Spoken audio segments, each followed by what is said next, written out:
Hey actors, it's Rachel Baylett. Before you listen to my next podcast, I'm here with an exciting way to level up your career. Whether you're just starting out or ready to get more auditions, professional marketing materials are a must, and that's where Real Art comes in. Real Art creates custom demo reels tailored to showcase your unique talent. I've personally done 2 of them. From writing scripts that highlight your strengths to filming on professional sets, they produce scenes that look like they're straight off network TV. The results? Well, of course, more auditions, more bookings, and a reel that gets you noticed by agents, managers, and casting directors. And here is something special from me to you. As a Diary of an Actress listener, you'll get 10% off your reel. Just use the code DIARY at checkout. Visit realarc.com to get started. Your next big audition could be closer than you think. Enjoy the podcast. Welcome back to Diary of an Actress. My special guest today is actress Jessica Camacho. Jessica has a series regular on a brand new television show called Countdown on Amazon. I was over the moon talking to her. You know, when you talk to someone that's actively in a series, doing what we all want to do and finding out how did you get there, what did it take, and how's it going? Here's Jessica. Welcome to the podcast, Jessica Camacho. Thank you. So happy to be here, Rachel. So happy to have you here. A long time coming. I know you probably only have 1 day off a week, and I've got you now that you are a series regular on a new show on Amazon called Countdown. I want to begin the podcast with your origin story. Absolutely. Okay, so we'll start at the beginning. I was born in Chicago, and I kind of was raised throughout Chicago, California, and Florida, kind of back and forth my whole life. So when I think about where I mostly grew up, I kind of think of Florida. I spent most of my adolescence and throughout my teenage years. I think I moved from Florida to head to California when I was 19. So yeah, I've kind of always bounced around, which I suppose has led me to be adaptable and kind of it just benefits me as an actor, kind of being in new settings and new environments and having to kind of gauge, okay, what's the flow of this space? Like, you know, what's this environment like? And kind of what part of me does that bring out? So I suppose from a young age, I found myself being a chameleon of sorts just to kind of fit in and survive the ever-changing atmosphere of my life. And I wasn't a military brat. Yeah, that's the first question that I get. And I think I can still say military brat. Like It's okay. Endearment. It's a term of endearment, I think. But I wasn't a child of someone in the military. My parents just they moved around a lot. You know, my grandparents were ministers, and they would kind of travel around and start churches and stuff. And my parents wanted to be close to them, so we were always kind of moving. And I was in Florida, graduated from high school in Florida. I went to 4 different high schools, 2 in Chicago, 2 in Florida.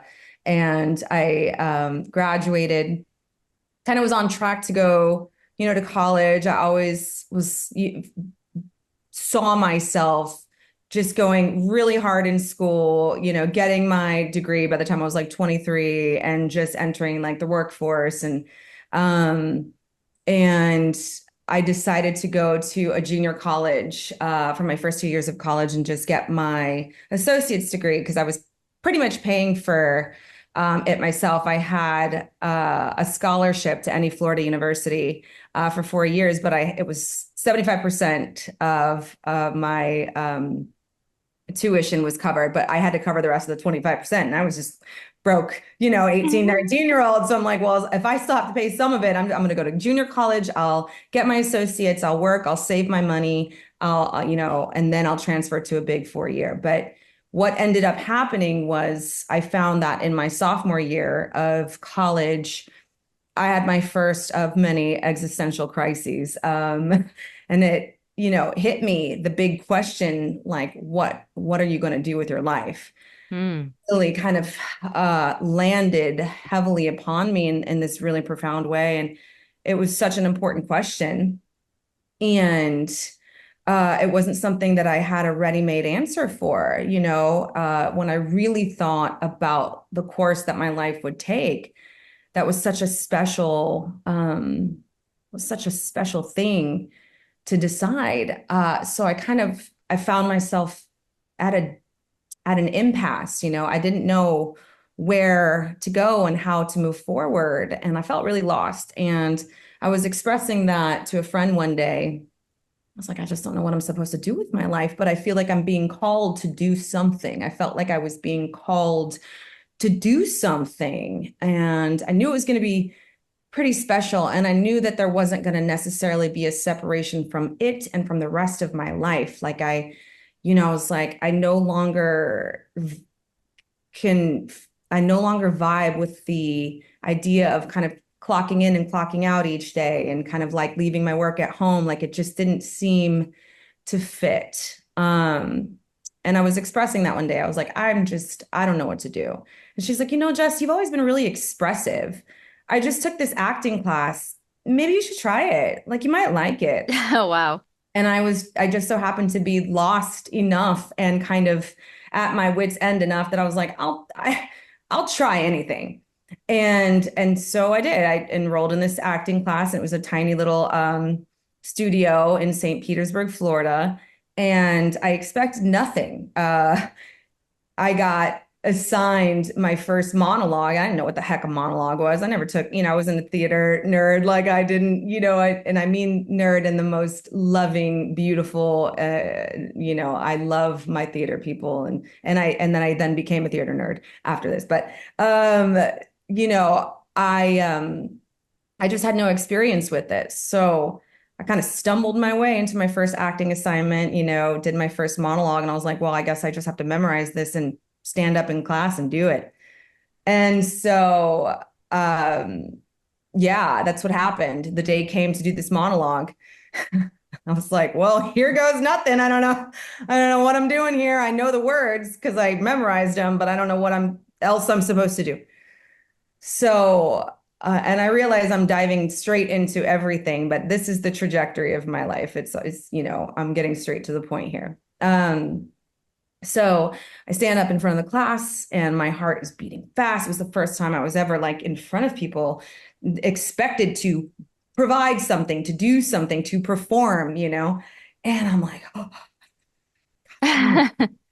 well, what I did know were the words, and I did know the circumstances of the character. I knew the environment they were born into. I knew who they were, how old they were, where they were coming from. I knew the background information. And so I kind of just said, here goes nothing. I took a deep breath and I closed my eyes, and then I started to say the words. And for me, it was an epiphany. It was one of those light bulb moments. The first words came out very clumsily and shaking, and then I just kind of closed my eyes again and let myself sink down a little deeper into it. And all of a sudden, I found myself feeling transported. I felt something different that I'd never felt before. And what that was total immersion into this character, into this girl's life, whom I was portraying. And it was a very emotional scene, and it was a very sad scene. And her life was so different from mine. And yet it's like I could almost feel the fullness of her heart in my own.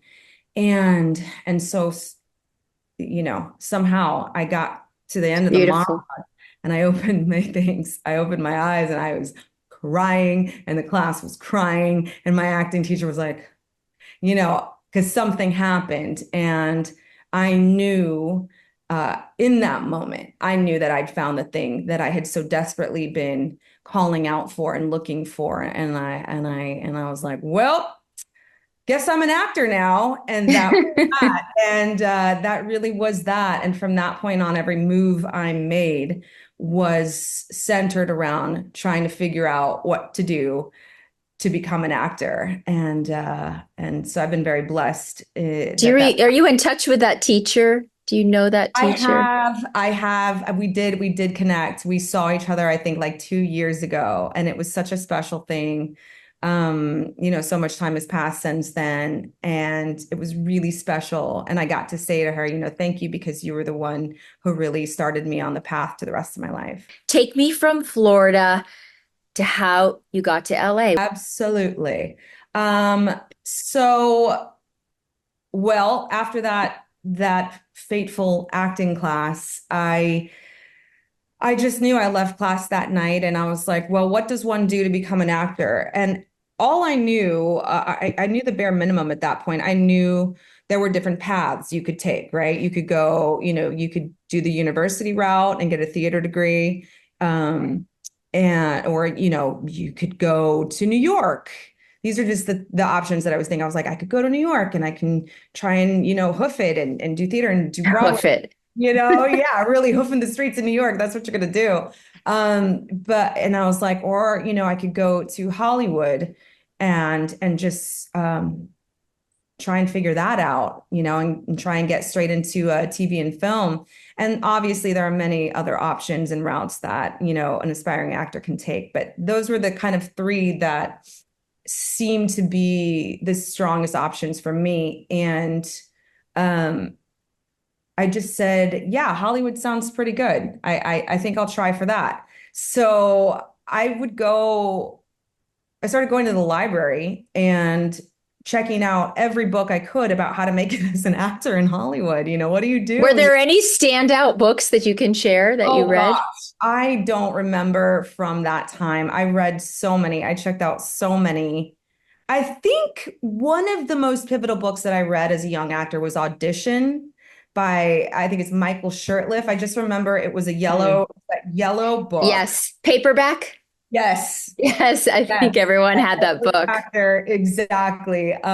That book is super helpful in terms of, okay, so you want to be an actor? Now what? Like, here's how to approach the work, and here's how to learn about the auditioning process, of which I knew nothing.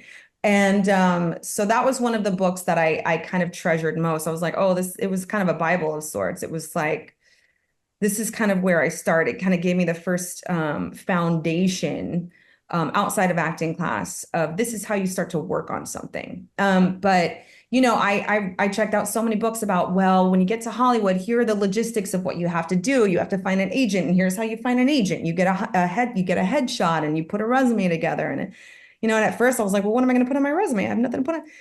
Right. And so And you put your high school plays, right? I You did. didn't even have those. So it was I your only had the classes you took.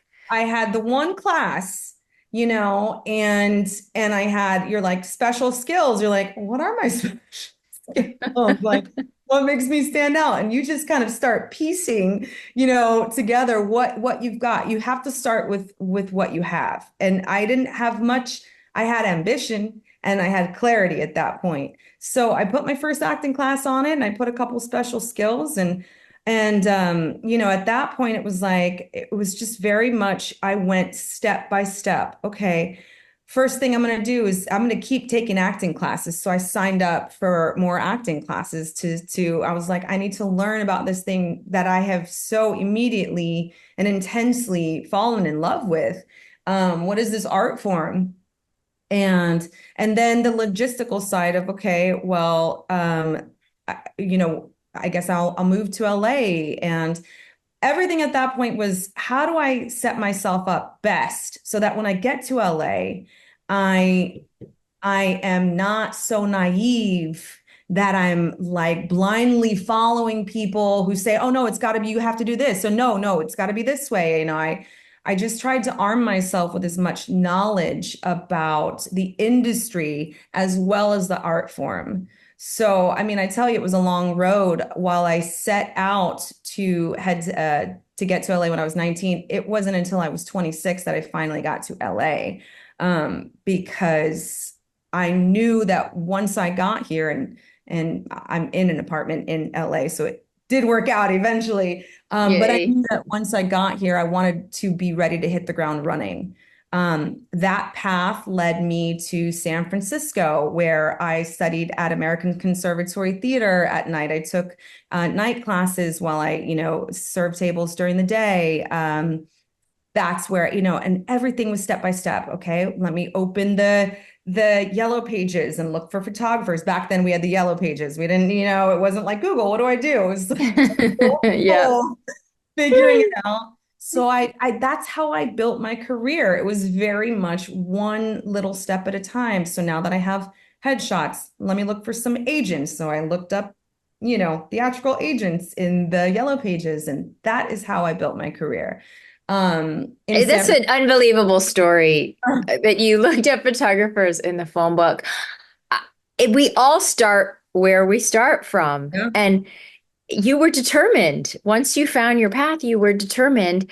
And my whole vibe of you is that you're rather intense and determined, and that nothing's going to stop you. And so you got to LA, and I want to say before we go on some of your credits because they're incredible. Okay. So this girl who looked in the phone book for a photographer and took night classes while waiting tables has worked her way not only to this new show, Countdown, but was a series regular on All Rise. Worked on Taken, Sleepy Hollow, The Flash. My nephew's very excited that we're talking today. And he's a big Flash fan. And then all these other shows before that, which I'm sure were some of your earlier shows. I'm not really sure. You can fill me in. Dexter, Gossip Girl, Nikita, Law and Order, NCIS, all the good ones. Castle, Stalker, Bones, SWAT, Bosch. That's not even all of them. How did you make that leap? I mean, I know like I'm watching the time and I'm thinking, oh my gosh, I only have her for like another 15 minutes. What were the key factors and I'm hoping you're going to write a book to really get detailed on how and logistically how you did it, but what were the key factors that got you working in LA? Well, in knowing that I all I could do was work one step at a time, I kind of just was like, well, what makes sense for me to do next? What will make me most marketable? What will make me stand out when I start submitting to agents? So, I just knew, well, I have to get into SAG. Well, you can't get into SAG until you're ready to get into SAG by working for SAG project, and it's that it seems impossible when you're Catch trying to 22. Yep. catch 22, you know, but there's a way and you figure it out. And so I knew when I first, San Francisco was my first landing spot, pretty much. I lived in Oakland for a short time and then I moved to San Francisco and that's where I went to American Conservatory Theater. So with each act, I will say go to acting class first and foremost, because there you can ask questions. You can ask for guidance, from your acting coach, from your fellow actors in class. So what makes sense? What do you do? How did you get into the union?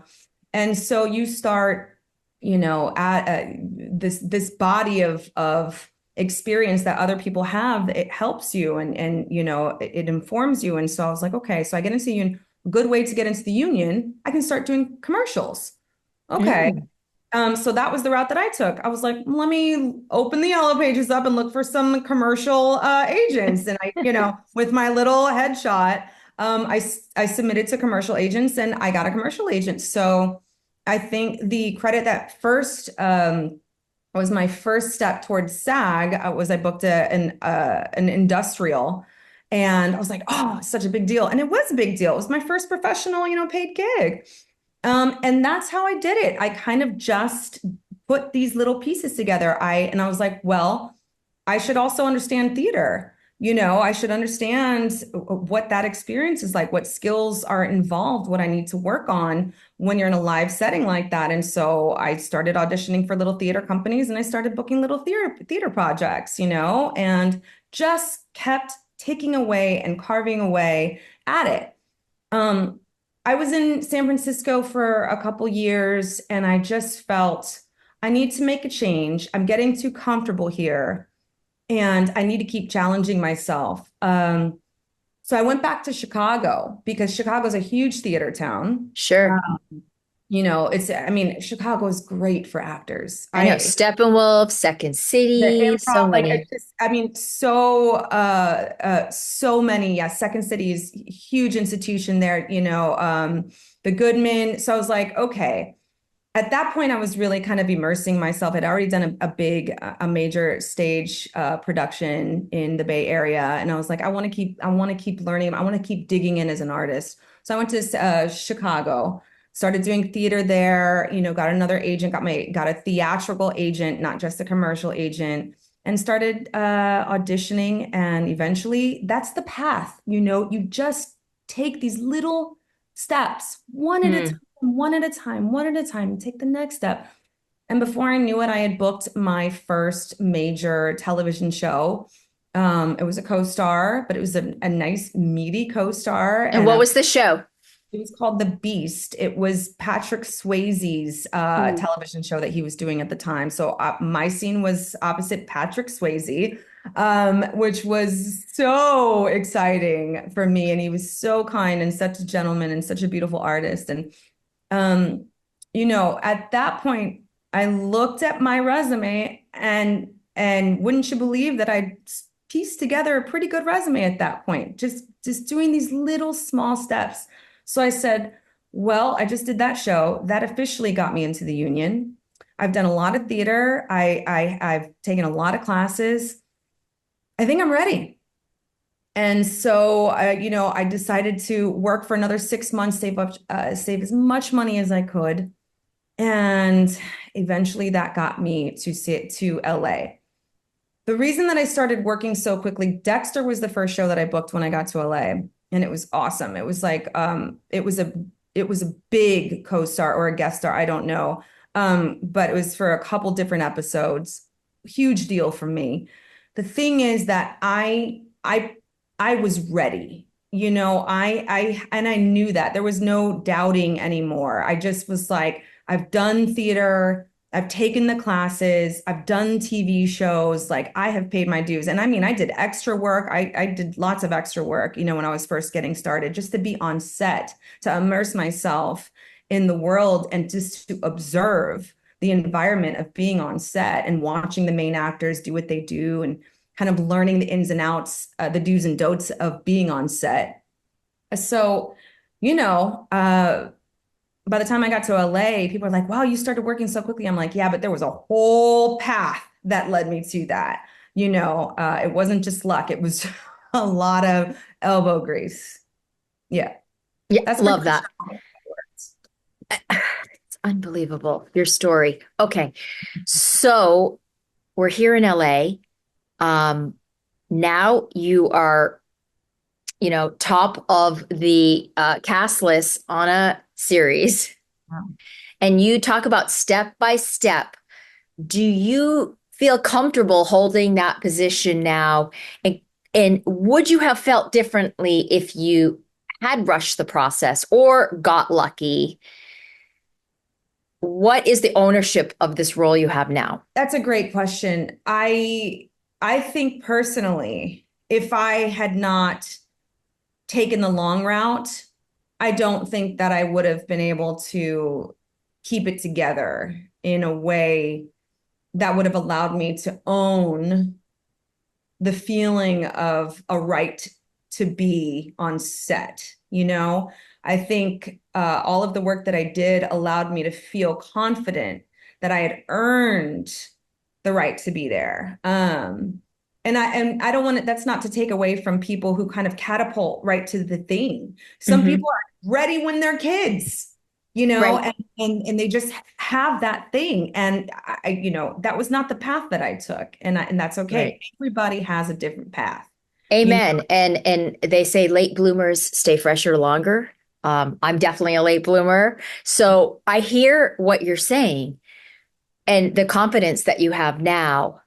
How are you enjoying being a series regular and going to work every day?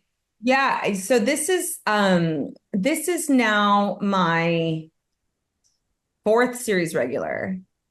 I think Taken, Sleepy Hollow, All Rise and now Countdown. What sets this one apart is that I am the female lead of the show. So I've never been in that position. And I was so scared.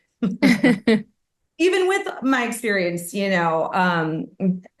I was still, it's a huge responsibility Yep. and it's a huge honor. And I was, it's a big thing to be facing. You want to do justice to the project. And when it's a new project, you want people to love it. You want people to resonate with it. You want to give people something that makes them feel good, that makes them allows them to look forward to tuning in for your show. And it's not something that I take lightly. The One of the tricks is, you know, to level yourself up to that, to the responsibility, to care for it, but also to let go and have fun.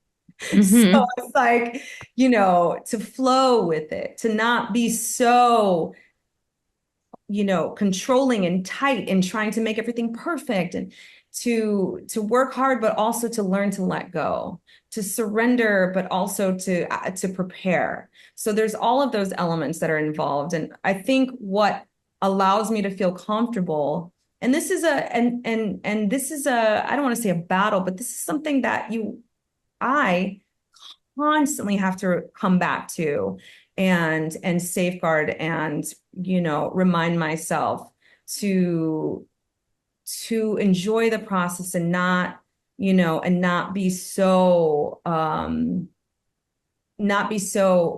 not be fearful, to not worry about how is this going to come out, what's the finished product, to be present, to stay present, and to just show up with the totality of your openness, of your receptivity, your ability and your willingness to engage in the moment. So there's so many things involved, but I think that what allows me to step into it is knowing that I earned the right to be there. Like, the fact that I'm already there is proof enough. Yes. I think so often we're like, I have to prove myself. I have to prove myself. You're proof enough.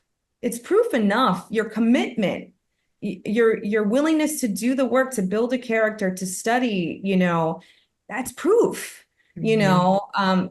You book the job or you book the room. Maybe you're not right for the part, but casting directors love you. They were able to have an experience with you. Just in the audition. You gotta you have to appreciate the little wins. It's the little wins when you're really working for something and you're enjoying something, and it's like that's proof. All of those little pieces are proof that you're in the right place.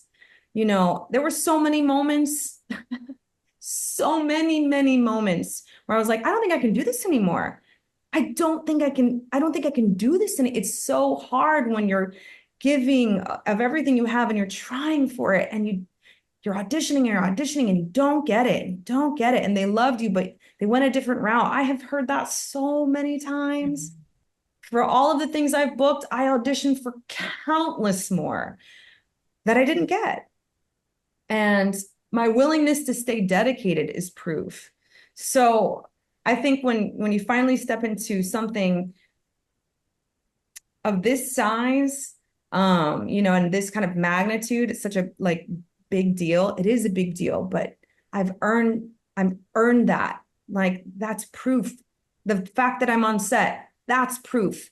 So now flow with it, and like make it engaging and make it real and do the work to make it grounded and to allow the audience to connect to something real. That's kind of just what I try to do every That's day. so much you just gave us. What a gift. All those things you said.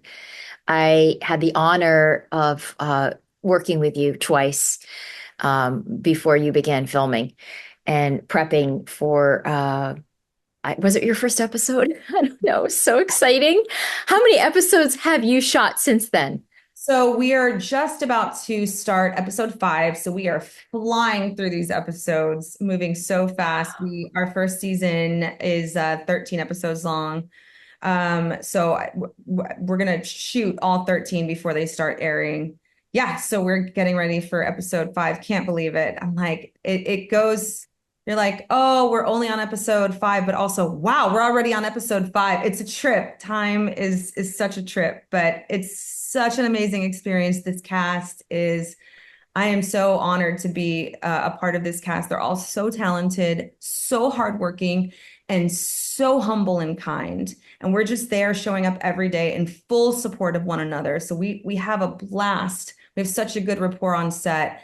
But then we all work really hard and we are all there to support one another. So I'm I loving. can't wait. I can't wait to watch. I can't wait. So that's going to be on Amazon. I want to just ask you a couple questions. What qualities of yours are reflected in your characters? Because looking at your roles, you play very strong women. You have action roles, and I've read a couple things that you've articles with you where oh there goes my earbud where you talk about your training, your physical training for these roles. So what qualities of yours are reflected in your characters? Yeah, it's funny. It's so funny. It trips me out because when I look, you're so right. Like I look at the characters I play, I'm like, wow, I must be emanating some of this stuff, you know? And I'm so honored like that I've been able to play so many strong badasses. I mean, that's what they are. They're badasses. Like, I mean, and are you a badass? yeah, of Yeah. course. Obviously. Like, I mean, like, I mean, Yeah. what makes me badass is that I haven't quit. I don't quit on myself. That's badass. That is badass. That is Yeah. badass. And that you're a good person because you do play on the right side of the law, right? In these shows. I've played a lot of heroes, which is super cool. And even my character on All Rise, she was a public defender. That was such a cool role to play because I was like, wow, this is like an everyday hero. This is somebody who's working on behalf of people that have no other options. And Hmm. so when I did the research for Emily on All Rise, to understand the life and the work and the struggle and the plight of public defenders, I was so honored to portray, people who I think innately to be a public defender, it's like it is a calling because it's not for the money. You are not swimming in the dough when you're a public defender, but it's because you believe in justice and you believe in the right for each individual to have the right to a fair trial. And I think that that's so wildly important and beautiful. But yeah, I think there are a lot of through lines in my characters, and I think it allows me, I love being an actor and an artist because it allows me to tap into parts of myself that maybe I don't necessarily, I feel totally that I totally embody to the fullest. We're always doubting ourselves. It's such a But human thing, you but know. does that affect you? I mean, when you play a role like that, do you personify that and find ways to incorporate that into your own life? Yeah, they teach you. The roles teach you. I've learned from all of my characters. I take so much from all of my characters. They speak to me, and they inform me about who I can be and what's possible. The reason that I think I loved, there are a few reasons that I think I fell so deeply in love with acting. The first experience that I experienced for the first time in the monologue that I was telling you guys about, what I felt in my heart was a blast of compassion, more intense than I had ever experienced before in my life. It was that was the first moment that my heart really connected to somebody else in such a visceral and such a deep and profound way, putting myself into their circumstance. Who would I be if I was born into this person's world? You know, Mm. what would I feel? What would I want? How would I, that really changed my life as not just as an artist, but as a person. It made me look at the world with much more compassion. I was like, wow, you never know what somebody else's situation is, the who, what, where, when, and why of somebody else's life. It made me very curious about people, and it made me much more compassionate for what they might be experiencing and much more curious, just deeply, deeply curious. What is it like for you? What is it like for you? And then there was a second thing. There was a second point that I was about to say. It was like the two things that I love about. Yeah, first, the compassion and the understanding of someone else's life was one. And then would the second be taking it back into your own life or expanding your own life? Oh, yeah, I think I was going there. Exactly. Thank you. What you learn from about yourself through seeing yourself in a different circumstance, what you learn about choice. You know, one of the most profound things was like acting taught me you have choices to make. If you know your intention, if you know your objective, okay, well, how are you going to go about getting it then? And therein lies where you start working with actions and where you start figuring out choices as an actor. And that was such a powerful lesson to me because that's how you work on things, right? What is my intention for this character? Not only in this scene, but throughout the play or throughout the script, like what is my super objective or whatever it is, and so how am I going to go about getting it, right? And there, I can try this. I can come at it this way. Oh, that's not working so great. Let me come at it this way. Ooh, that was really strong. And you start, right? And that taught me, and it continues to teach me every day about how to be the person that I want to be. You have choice. We have the gift of choices in our lives. So it taught me that I didn't have to be a victim of circumstance. That's when I started to feel like the badassery that I talked about. I was like, oh, no, it depends on me and how I approach my life, how I approach this moment, this situation, this day. You don't have to, be a victim. You don't have to feel like you're just being tossed around. You can stand up and decide to do things a different way. So I think all of my characters, if I had to say one thing that they really teach me is that it's like how to take a stand for yourself and how to go about getting what it is that you want and what's important to you. Yeah. Thank you. That is a really powerful way to end this podcast. Oh, cool. I'm so Art glad. is in the choice. It's in the entrance of my school.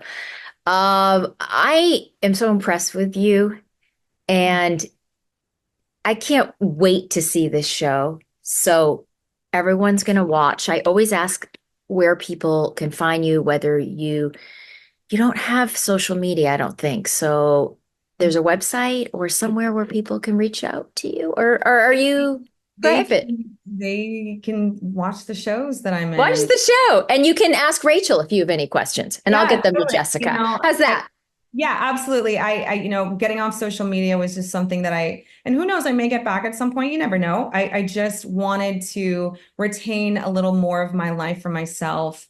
Um, Mm. and kind of, I think I became very curious about what might I be missing because I feel like I have to be engaging with social media so much. What else could I be doing? What could I bring my presence of mind to? So I got off. But in the meantime, I just want to say to anybody who's been a fan who supports me, like, just know that I feel that support all the time. And please show up and watch Countdown. I think you guys are going to love it. And just thank you for the ongoing support. It means and has always meant the world to me. So, Jessica, do you have one more piece of advice for our listeners today?